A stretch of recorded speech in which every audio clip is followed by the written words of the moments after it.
Vacations will never be the same. Welcome to the theme parks of Universal Orlando Resort. With spectacular hotels and more, Universal Orlando offers an entire week of vacation awesome. Visit universalorlando.com. WABC New York and 107.1 WLIR Hampton Bays.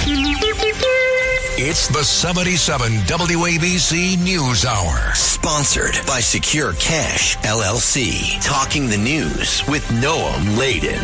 All the news you need to know with Joe Nolan, traffic, Justin Ellick, sports. And now, Talking the news with Noam on 77 WABC. Yep, that's me, 5 o'clock. Good morning. It is Tuesday, March 25th. Your forecast from the 77 WABC Weather Center. A mix of sun and clouds today. The high going to be 56. Tonight and overnight, partly cloudy, low 36. And then Wednesday, sunshine, high 51. If you are walking out the door with us right now, 46 and cloudy in East Hampton, out on Long Island. It's 45 and cloudy in Elizabeth over in New Jersey. And it's 46 and foggy right outside our Midtown windows. The top 5 at 5. Who is texting who at the Defense Department? A Long Island man is cuffed after he tries to scare away car thieves. A plea for a Princeton University student being held in Iraq. A high school basketball coach has a lot of explaining to do.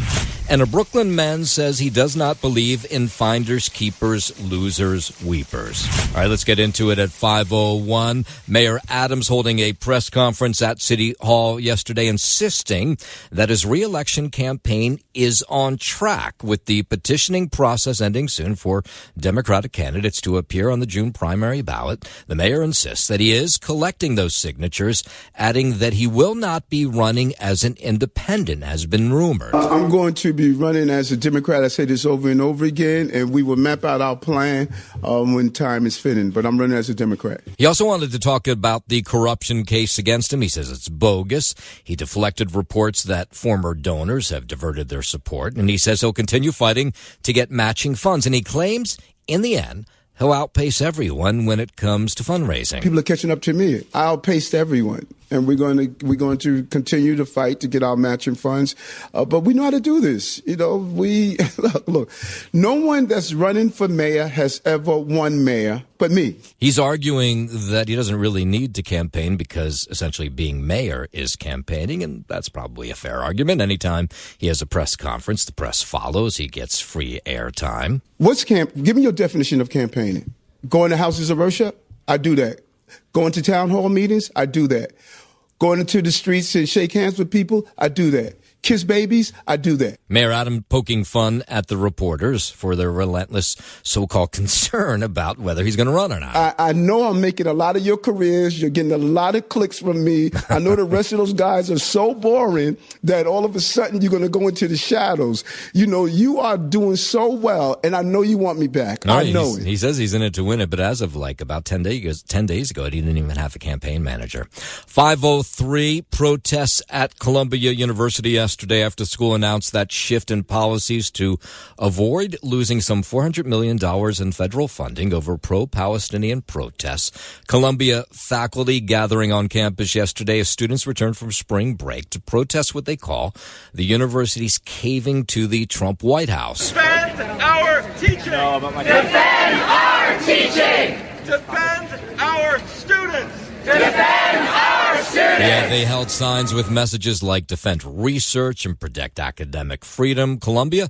is promising to expand intellectual diversity and assure fairness in Middle East Studies program. The Ivy League school says it also plans to hire 36 new campus police officers to deal with protesters, to limit locations where demonstrations are allowed, and ban protesters from wearing masks. These are some of the rules set out by the White House to scratch back that $400 million. But it's not going over well with some students and faculty at Columbia. They opened the door to political influence over who we teach, what we teach, how we teach. Defend our students! So this all comes from the feds accusing Columbia of failing to protect Jewish students during those anti-Israel protests.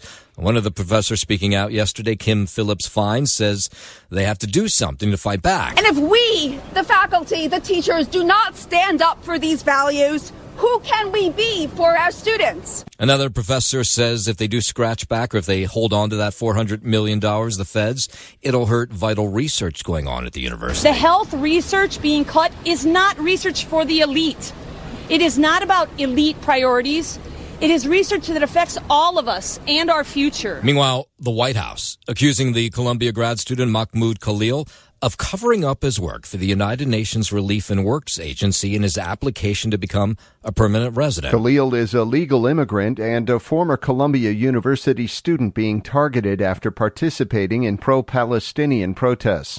The Trump administration is detaining him under a rarely used law that allows the Secretary of State to declare someone a risk to the nation's interests. Lawyers for the DOJ accuse Khalil of working for the relief agency for Palestinian refugees and said he also worked with the Syria office in the British Embassy in Beirut. I'm Brian Shook. Over to Brooklyn, where Chuck Schumer is still trying to hold on to his job, says he won't step down despite these growing calls that he do just that. It all started, or some of it started, when he agreed to side with Republicans in that funding bill last week, and members of the progressive left say that he shouldn't cave into the White House, and that he did, and that he should step down as Senate Minority Leader. So demonstrators outside his home in Brooklyn again. Stop! Resign! The people say it's time! Schumer again coming over is under fire for that recent decision to vote for the Republican funding bill. He continues to defend the move, however, arguing that if the bill had failed, the government shutdown, it would have led to worse conditions for Americans. So he said he went along with what was a faulty bill instead of voting against it. And he says he's not going anywhere, even though that call for him to step down seems to grow just a little bit day by day. Have you been following this texting scandal? Can we call it a scandal? The editor of The Atlantic says he received an accidental text from Defense Secretary Pete Hegseth that included key details of a plan to bomb Houthi targets. President Trump was asked about this yesterday. He said he was unaware of the situation. I don't know anything about it. I'm not a big fan of The Atlantic. To me, it's a magazine that's going out of business. I think it's not much of a magazine, but I know nothing about it. This reporter, Jeffrey Goldberg, says he was included on a text chain on the encrypted messaging app Signal that also appeared to include Vice President Vance, National Security Advisor Mike Waltz, Secretary of State Marco Rubio, and the Director of National Intelligence Tulsi Gabbard. A national security spokesman verified the authenticity of the text group to Goldberg. Well, it couldn't have been very effective because the attack was very effective. I can tell you that. I don't know anything about it. You're telling me about it for the first time. WABC News Time 509, Jeffrey Goldberg, that's the reporter who says that from The Atlantic, who says he received this text from Pete Hegseth, the defense secretary, that laid out all the details of this attack on the Houthi rebels. It all came in apparently 2 hours ahead of those attacks. Effective because the attack was very effective. I can tell you that. I don't know anything about it. You're telling me about it for the first time. Now, the defense secretary is discrediting the editor of The Atlantic about the texted plans. He says it's deceitful, and he says that The Atlantic peddles hoaxes and that this is one of them. So this is the guy that peddles in garbage. You're talking about a deceitful and highly discredited so-called journalist who's made a profession of peddling hoaxes time and time again. Yeah, but Goldberg says that it was all laid out for him. The war plans, even the targets of these, of the Defense Department. Hegseth denies any sensitive information was compromised. Nobody was texting war plans, and that's all I have to say about that. Yeah. So the editor-in-chief of The Atlantic, though, doubling down on claims that he was accidentally texted. Here's Jeffrey Goldberg. It was a minute-by-minute accounting of what was about to happen. Yeah, Goldberg says Hegseth discussed the specific time of a future attack, human targets meant to be killed in this text chain. The specific time of a future attack, specific targets, including human targets, meant to be killed in that attack. And he said, yeah, he was pretty surprised that he was part of this text chain, and he knew pretty quickly that it must have been an accident. And then a long section on sequencing. This is going to happen, then that is going to happen. After that happens, this happens, then that happens. And then we go and find out if it worked. Yeah, all right, well, that's his claim. 511. The 14-year-old son of former New York Yankee player Brett Gardner was vacationing with his family in Costa Rica when he suddenly fell ill and died in his sleep on Friday. That's what the Costa Rican officials are telling us. They suspected he died of possible food intoxication. It was just a horrendous story for the family. Officials said in a statement that Miller Gardner died from possible asphyxiation from the reaction to the food. The officials say the final toxicology reports still need to be completed to finish their autopsy, and that the food Gardner may have eaten or drank that made him ill has not been determined yet. Miller Gardner's death was announced over the weekend in a statement by his father. It was released on the Yankees' X or Twitter account. Brett and Jessica Gardner said their son died in his sleep on Friday while on vacation. Don't know a whole lot more than that, but the State Department did say they are in on this investigation of the teenager's death. Of course, everybody rocked by the story. Nobody wants to hear about someone losing a 14-year-old child. It's just heartbreaking. Mets manager Carlos Mendoza, he was asked about this yesterday during a press conference. I had the opportunity to coach him in the big leagues, and I got two boys too, and they were pretty close. Yeah, I mean, just horrible. Brett Gardner, of course, was a former outfielder, spent his entire 14-year baseball career with the Yankees. 5:13. The D.C. Court of Appeals is listening to arguments from both sides related to President Trump's efforts to deport Venezuelan nationals. The latest on this from correspondent Garrett Hake. The president still fuming at the federal judge who temporarily paused the deportations based on Trump's use of the rarely used Alien Enemies Act of 1798, lashing out at the judge Sunday as a, quote, constitutional disaster. Judge James Boasberg had ordered any flights in the air to be turned around, but some still landed in El Salvador. This correspondent reports that President Trump is calling James Boasberg a constitutional disaster. That judge said Friday that the Justice Department's responses to his questions have been, quote, woefully insufficient.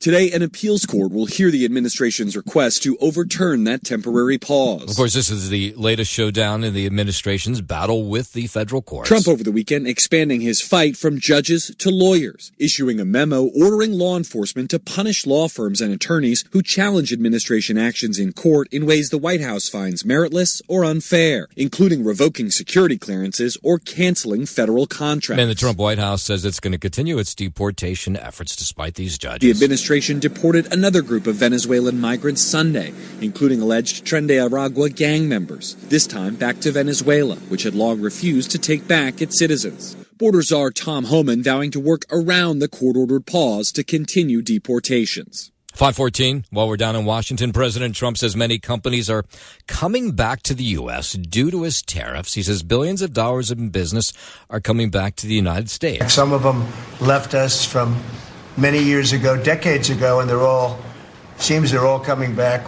The president announcing a secondary tariff against Venezuela. Meanwhile, Trump spoke about the Department of Government Efficiency's effort to cut waste with Elon Musk in attendance at this meeting yesterday. And many of them have announced it's going to be tremendous jobs, high-paying jobs, too. And here he talks about why he believes these companies are coming back to the U.S. I think they're coming back because of the election that took place on November 5th and because of the fact that they have to come back because the tariffs are forcing them to come back. And remember, there are no tariffs if you build here. And yesterday, the president is announcing a major U.S. investment by Hyundai. The South Korean automaker is going to invest $20 billion, which includes a $5 billion steel plant in Louisiana. In particular, Hyundai will be building a brand new steel plant in Louisiana, which will produce more than 2.7 million metric tons of steel a year, creating more than 1,400 jobs for American steelworkers. And the president says the company will also increase auto manufacturing in Georgia as part of this deal. This will be Hyundai's first ever steel mill in the United States, one of the largest companies in the world, by the way, supplying steel for its auto parts and auto plants in Alabama and Georgia. And he says more of this he promises is going to happen. Other car companies coming back to the U.S. 5:15, let's head over to the 77 WABC Sports Desk. Good morning, Justin Ellick. Good morning to you, Noam Layden. We'll start here on the NBA hardwood. Bit of a break in the action here for the NCAA men's basketball tournament. So we'll start with the Brooklyn Nets. They lost handily to the Dallas Mavericks. Final score 120-101. Brooklyn dropped to 23-49 with its fourth straight loss. Nick Claxton led the Nets with 19 points. Up next for Brooklyn, they'll host the Toronto Raptors come tomorrow night. Looking ahead to local NBA action tonight, the Knicks return to host the aforementioned Mavericks for a 7:30 p.m. tip-off from the Garden. To the ice and the NHL we go, where the Islanders lost 4-3 in a shootout to the visiting Columbus Blue Jackets. Pierre-Engvall, Kyle Palmieri, and Anders Lee scored for New York, which lost its second straight. After a 3-game win streak, Ilya Sorokin finished with 28 saves. Palmieri appeared to give the Islanders a 4-3 lead with less than 10 seconds remaining as he redirected Alexander Romanov's shot. However, the goal was immediately waved off, and the initial call was confirmed after a lengthy review in the league office. The Isles were outshot 17-4 in the third period. Coming up next for them, they'll host the Vancouver Canucks tomorrow night to finish off a 4-game homestand. In Jersey, the Devils had the same luck in the form of a 4-3 shootout loss at home to the aforementioned Canucks. Timo Meier had 2 goals, and Eric Halla also scored for the Devils, and Jacob Markstrom had 25 saves. New Jersey extended its lead over Ottawa to 2 points for third place in the Metropolitan Division with that tally. The Senators have played 3 fewer games, though. Up next for the Devs, they'll head to Chicago, where they'll open up a 3-game road trip starting tomorrow night. As for the Rangers, they return to the ice tonight in Los Angeles, getting set for a 10:30 p.m. puck drop against the Kings. And finally, it is the final day of spring training baseball action across Major League Baseball before the regular season slate officially gets underway on Thursday. The Mets already concluded their preseason schedule yesterday with a 6-6 tie in their spring training finale against the Yankees. They'll open up on the road in Houston come Thursday's opening day. The Yanks will officially wrap out their spring training campaign today in Miami against the Marlins before they open their 2025 regular season at home in the Bronx against the Milwaukee Brewers on Thursday. That is your sports snowman. I'm Justin Ellis on 77 WABC. Hey, business owners, make your cash secure again with Secure Cash LLC. Transporting your business's cash safely in armored trucks. SecureCashLLC.com. WABC News Time, 5:20. So it is spring break for so many college students over the next couple weeks, and some universities, a fair amount of them, are telling their international students that maybe they should stay in the U.S. during spring break, even if they have the proper paperwork. They say stricter immigration rules could complicate their return back to the U.S. Green card holders like Mahmoud Khalil being arrested, people being denied entry that most people would assume would have been welcomed back. Yeah, a fair amount of state schools across California and here in New Jersey warning some of these students they now may jeopardize their chance to return if they don't have everything in order. So they're suggesting that they spend their spring break stateside instead of going back home. 5:21, let's go overseas. The Gaza Health Ministry reporting the number of casualties in the Israel-Hamas war has reached a grim milestone. Now, I'll point out these are their numbers, and there's lots of back and forth about whose numbers are correct. They say 50,000 Palestinians killed in Gaza since the war began. Those numbers could be drastically lower, but either way, a lot of people are dead, both sides. Here's correspondent Matt Bradley, who's in Tel Aviv. They just said that ever since the renewed attacks by the Israelis, after the Israelis broke the ceasefire that started in late January, just last week on March 18th, that more than 700 people have been killed in the Gaza Strip and well more than 1,000 injured. Yeah, so the news comes after Israel announced that ground forces will remain in Gaza until Hamas releases all hostages, breaking that ceasefire. Negotiations between the two parties broke down when Israel had pushed for an extension of the first phase of the ceasefire deal signed earlier this year, while Hamas was pushing for a second phase of the ceasefire to begin with the original deal. More from correspondent Matt Bradley. This is part of an emerging pattern that we're seeing by the Israelis. They haven't been boasting about this, but it seems as though a lot of the targets in this latest round of fighting, ever since the Israelis renewed their attacks in the Gaza Strip last week, have been high-level Hamas officials who aren't necessarily involved in the actual fighting against Israel. Now, meanwhile, Hamas and its allies, they're firing back into Israel. Ballistic missiles launched from Yemen sent millions of Israelis to bomb shelters yesterday, late last night, actually. A rocket alert siren sounded for the fifth time in 6 days in Tel Aviv, cities around Beit Shemesh, Jerusalem. Shrapnel fell on Highway 4 in Beit Shemesh.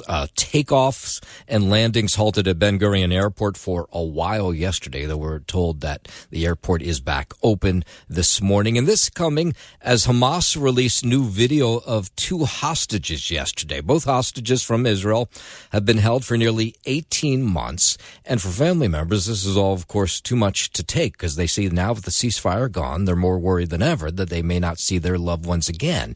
In the case of Ruby Chen, his son Itai, the thought is that he was killed on October 7th and his body dragged back to Gaza. He wants the body back, so he's been petitioning lawmakers everywhere, whether it be the UN or at the White House or in Israel, to get it done. I think it just means that the little people, nobody cares about us. Tonight, President Trump has spoke about America first. And I say, when it comes to America first, what about the remaining 5 U.S. hostages? Yeah, in all, there are 59 hostages left, at least that's the thought. Not clear how many of them are alive. One of them, though, is 20-year-old Edon Alexander. He's from Tenafly, New Jersey. His father says he's in solidarity with renewed protests across Israel to stop the fighting and bring the hostages home. It's really like an out-of-body experience. It's ups and downs. We really hope that the military pressure, the current military pressure, will be targeting only one objective: get those 5 people out as soon as possible. Yeah, with the battle back on, of course, no end in sight to this hostages being released in Gaza. 5:24, U.S.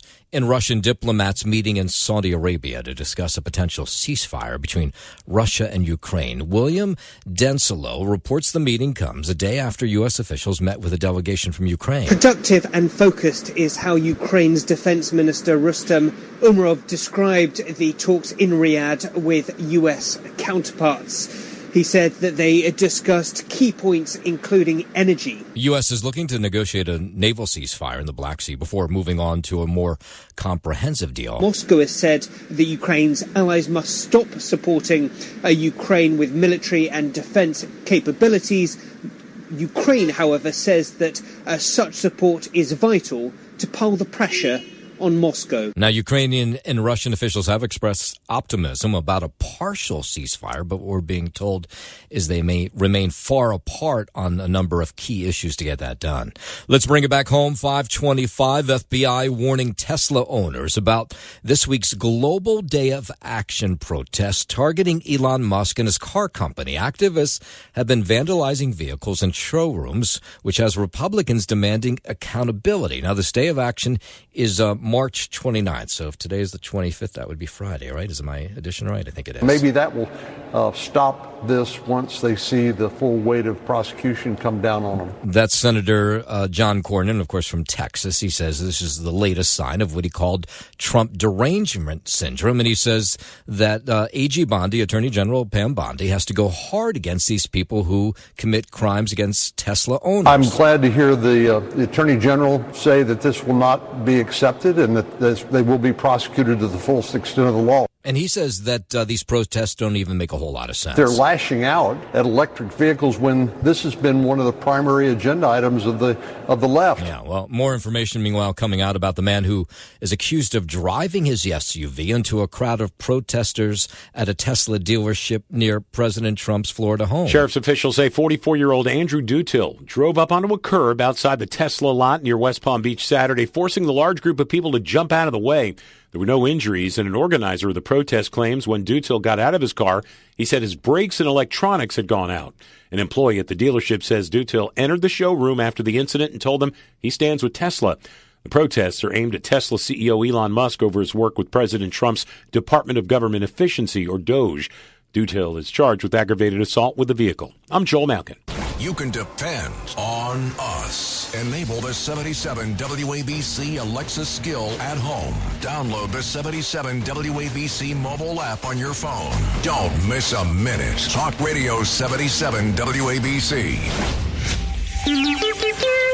It's the 77 WABC News Hour. Sponsored by Secure Cash, LLC. Talking the news with Noah Layden. All the news you need to know with Joe Nolan, traffic, Justin Ellick, sports. And now, Talking the news with Noah on 77 WABC. Yes, that's me, 5:36. Good morning. It is Tuesday, March 25th. Your forecast from the 77 WABC Weather Center. Beauty of a day on the way. Sun, clouds, high 56. Tonight and overnight, partly cloudy, low 36. And then Wednesday, a little cooler. Sunshine, high 51. If you are walking out the door with us right now, so happy you are. 46 and cloudy in East Hampton, out on Long Island. 45 and cloudy in Elizabeth over in New Jersey. And it's 45 and foggy right outside our Midtown window. WABC News Time 5:39. A rally in D.C. yesterday focused on the return of a Princeton University student who was kidnapped in Iraq 2 years ago. There's so many people being held we don't even know about. I had not known of Elizabeth Surkov, who was abducted in Baghdad. She was conducting academic research for her doctoral dissertation when they think she was kidnapped by an Iranian-backed militia group. So yesterday they held a rally to get her back home. Here's Senator Andy Kim, who spoke. We also need to make sure that the Trump administration is understanding the importance of this as well. The Iraqi government can and should be doing more right now to be able to get Elizabeth freed. I think what's happening is these families are watching, seeing that the White House is freeing people who've been held against their will. You remember over the weekend that Delta mechanic who was held in Afghanistan, he was freed. He's back home. So the Surkov family is hoping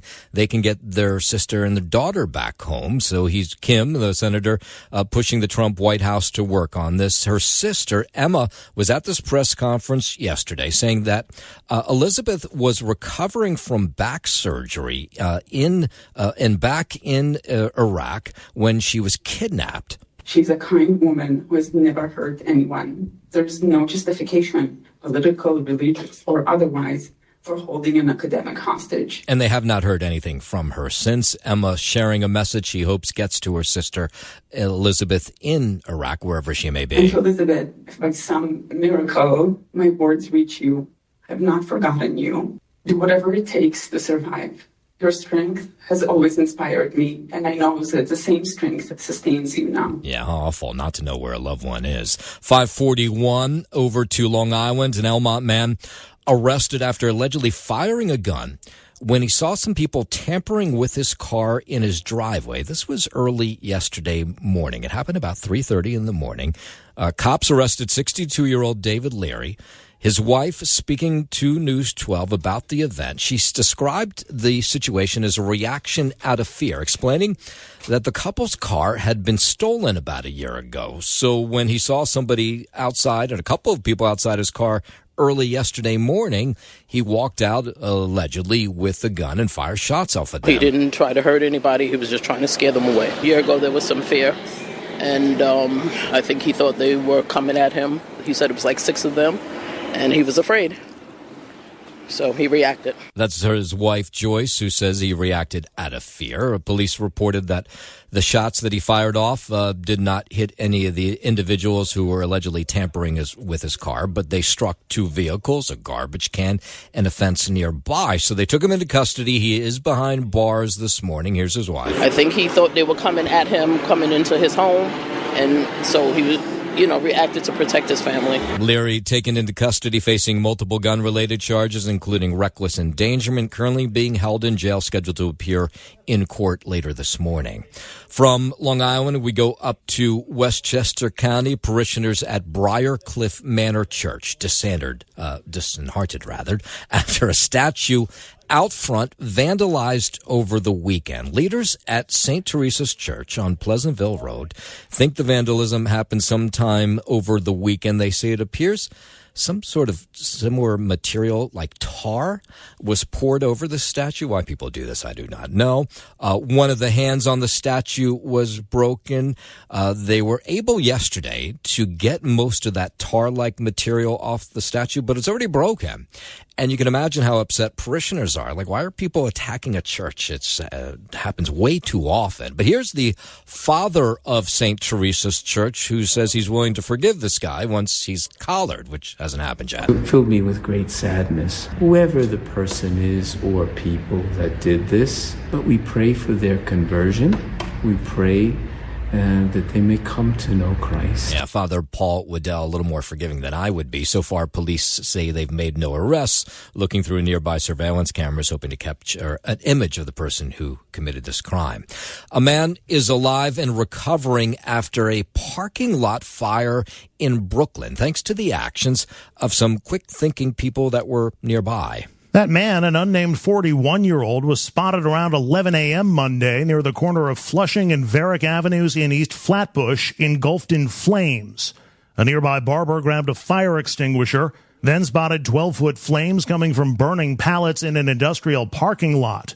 He also saw someone using their jacket to help smother the victim's legs after someone else had pulled the man from the flames. The Daily News quotes the barber, "If you see somebody on fire, you put it out." FDNY put out the flames. An investigation is underway.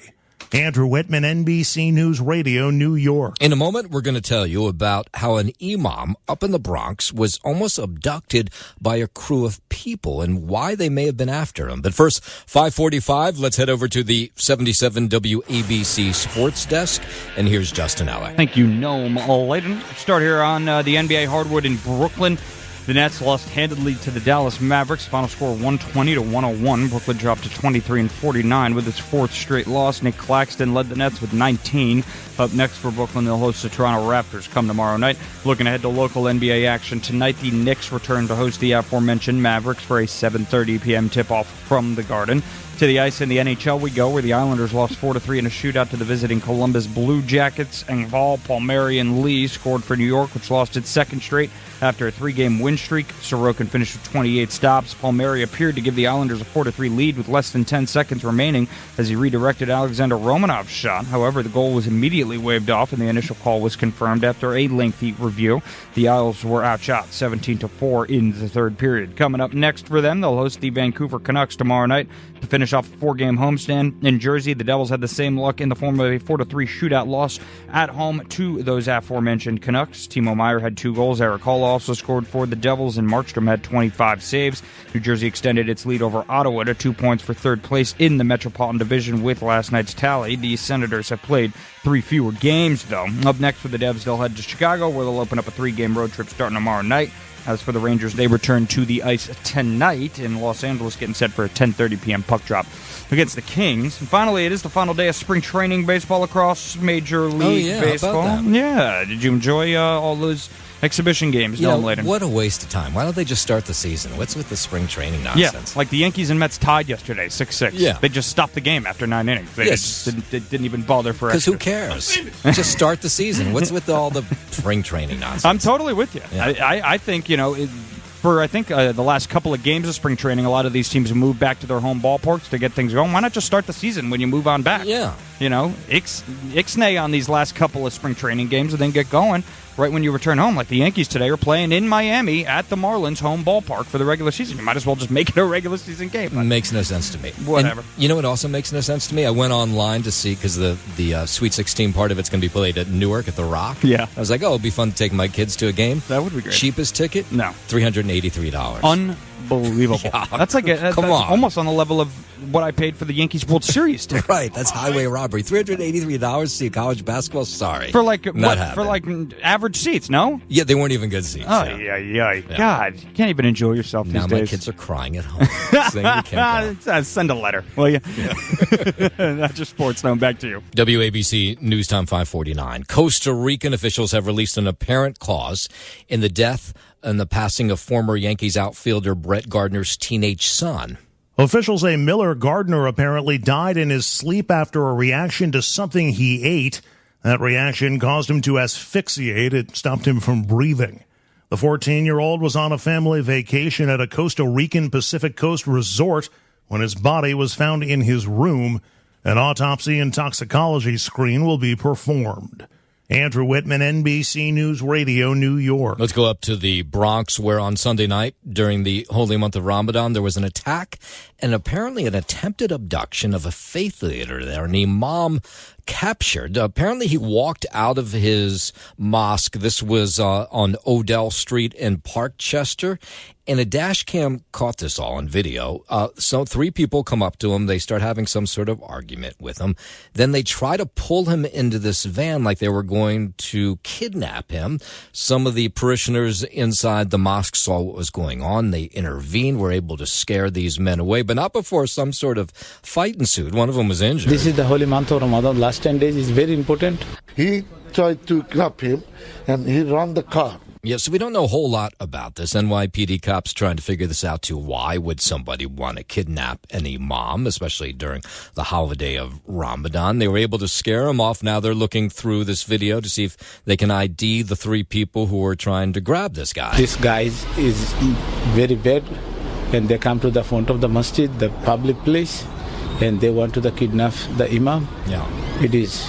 everyone is scared. Yeah, I'm guessing there's a little more to this story that we just don't know about yet. Anyone with information, though, asked to call the NYPD's Crime Stoppers hotline. They asked us to give out that number, 1-800-577-TIPS. The federal bribery trial of Nadine Menendez underway. The wife of former New Jersey Senator Bob Menendez is accused of helping her husband in that bribery scheme. The federal bribery trial of Nadine Menendez is underway. The wife of former New Jersey Senator Bob Menendez is accused of helping her husband in a bribery scheme. In opening statements Monday, prosecutors called the couple partners in crime, saying Nadine Menendez acted as a liaison between her husband and the businessman who bribed him. Her attorney, meanwhile, claimed the evidence will show an utter failure of proof in the case. Nadine pleaded not guilty to charges in the scheme, while Bob Menendez has been found guilty, and he's been sentenced to 11 years in prison. He was convicted in July of accepting bribes in the form of cash, gold bars, and a Mercedes-Benz, and he was found guilty of acting as a foreign agent for Egypt. Jeff McKinney, 77 WABC News. The former interpreter for Dodger star Shohei Ohtani going to remain a free man for a little while longer. Ippei Mizuhara was supposed to surrender and begin his 4-year, 9-month federal prison sentence on Monday. That's after he pleaded guilty to stealing millions of dollars from Ohtani's bank account to feed his addiction to illegal gambling. The U.S. Department of Justice has granted Mizuhara a postponement, allowing him to surrender to federal agents at an unspecified later date.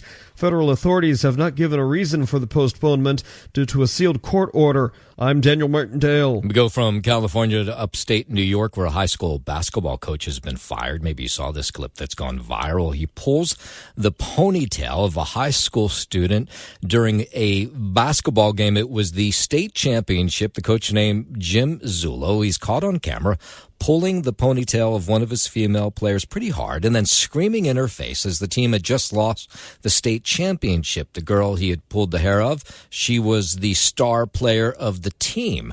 And another player stuck up for her, screamed at the coach, "What the hell are you doing to my friend?" Well, he has put out a apology overnight saying that he was wrong. He should have never touched the basketball player. Now, Jim Zulo, who's 81 years old, is out of a job. We go from upstate New York over to Brooklyn, where a group of Jewish students are being hailed for not going by finders, keepers, losers, weepers. So they had just gotten off a flight from Tel Aviv to Newark Airport. They had taken a cab ride back to their home in Brooklyn. When they got out of the cab, they pulled their suitcases out. And then the cab driver, before they got into their house, pulled back around and said, "Hey, you forgot this backpack." They took the backpack, and as soon as the driver pulled away, they said, "Wait a minute, this is not our backpack." They unzip it, and inside, yeah, you can probably guess, tons of jewels, watches, diamonds, none of it that belonged to them. They were pretty shocked by what was inside. The yellow cat comes back and he opens the window, tells me someone left this briefcase. He hands it over to me. I started seeing that there's jewelry. I was shocked. It looked like expensive stuff. It was. Inside the bag, he found a custom diamond-encrusted pendant, Rolex watches, loose diamonds, jewelry, cash. The estimated value, when it was all said and done, over $100,000. So this guy, who was all of 20 years old, said, I didn't know what to do next. I contacted my mother. She told me I should call Shmira. Shmira is the Hasidic Brooklyn security force that's out, and they said, "Okay, we'll take the backpack and try to figure out who it belongs to." And well, they were able to do that. This is what we do. This is our mission. Was he a distributor, a wholesaler? Is he just an end user, a customer?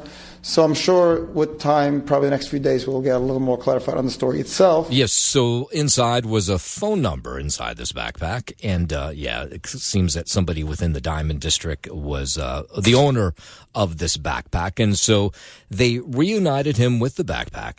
And the guy who owned the backpack assumed it would probably be empty when he got it back, but he was completely shocked to see that inside was everything that he had put inside there. While he's talking to us, we see that some kind of fear, probably thinking we have a bag, but assuming it's empty, there's nothing in there. But when he came in, the first thing is he opened that bag up. He just couldn't believe it. You had to see his eyes. It looked very, very excited, very happy. He offered the crew a reward, which they said no, their reward was just for getting him his bag back. And over at Dino's Wonder Wheel Amusement Park in Coney Island, they're getting all excited because they're about to open the park for the season. Of course, that means spring is finally here.